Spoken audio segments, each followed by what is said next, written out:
Truck 1, stop, stop, stop. Stop, Truck 1, stop. உலகிலே எத்தனையோ வகையான விமான விபத்துக்கள் தொடர்பாக கேள்விப்பட்டிருக்கின்றோம். ஆனால் நேற்றைய தினம் பார்த்த ஒரு விமான விபத்து வாழ்க்கை நிலையற்றது, நீர்க்குமிழி போன்றது என்ற விடயத்தை மீண்டுமாக உணரச் செய்திருக்கின்றது.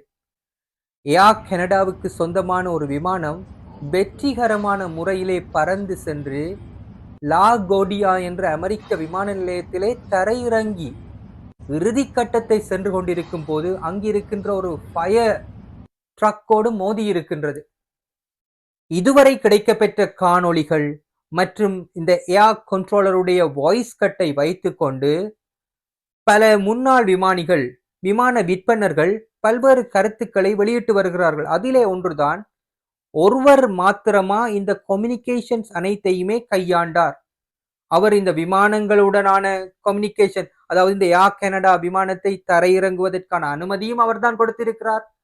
இன்னும் ஒரு பக்கத்திலே இருந்த ஒரு விமானம், யுனைடெட் ஏர்லைன்ஸ் விமானம், அதிலே அந்த காக்பிட்டிலே ஒரு துர்நாற்றம் வருகின்றது. அதனை அடுத்து அந்த பைலட்ஸ் ஒரு எமர்ஜென்சி அறிவிப்பை விடுக்கிறார்கள். அவர்களுக்கு உதவுவதற்காக ஒரு ஃபயர் ட்ரக்கை அனுப்புகின்ற அந்த கம்யூனிகேஷனை இவர்தான் மேற்கொண்டிருக்கின்றார். இடையிலே அவர் சுதாகரித்துக் கொண்டார். இந்த ஃபயர் ட்ரக் செல்லும் பாதையிலே இந்த ஏர் கனடா விமானம் வந்து கொண்டிருக்கின்றது. எனவே அவர் இறுதி நேரத்திலே 10 முறை போன்று ஸ்டாப் ஸ்டாப் என்று சொல்லியும் இறுதியிலே நிகழக்கூடாதது நிகழ்ந்திருக்கின்றது. Truck 1 and Company, LaGuardia Tower. Truck 1 and Company. Truck 1 and Company, LaGuardia Tower, requesting to cross 4 at Delta. Truck 1 and Company, cross 4 Delta.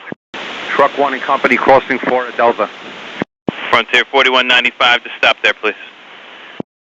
Stop, stop, stop, stop, Truck 1, stop, stop, stop. Stop, Truck 1, stop. Stop, Truck 1, stop. இதில் இன்னொரு விடயம் என்னவென்றால், Donald Trump அமெரிக்க ஜனாதிபதியாக வந்தவுடன் பல்வேறு துறைகளிலுமே பணியாளர்களை குறைத்திருந்தார். அதில் ஒன்றுதான் விமானத்துறை. அதுவும் இதிலே தாக்கம் செலுத்தியதா? எதிர்காலத்திலே தான் இது தொடர்பான தகவல்கள் வெளிவரும்.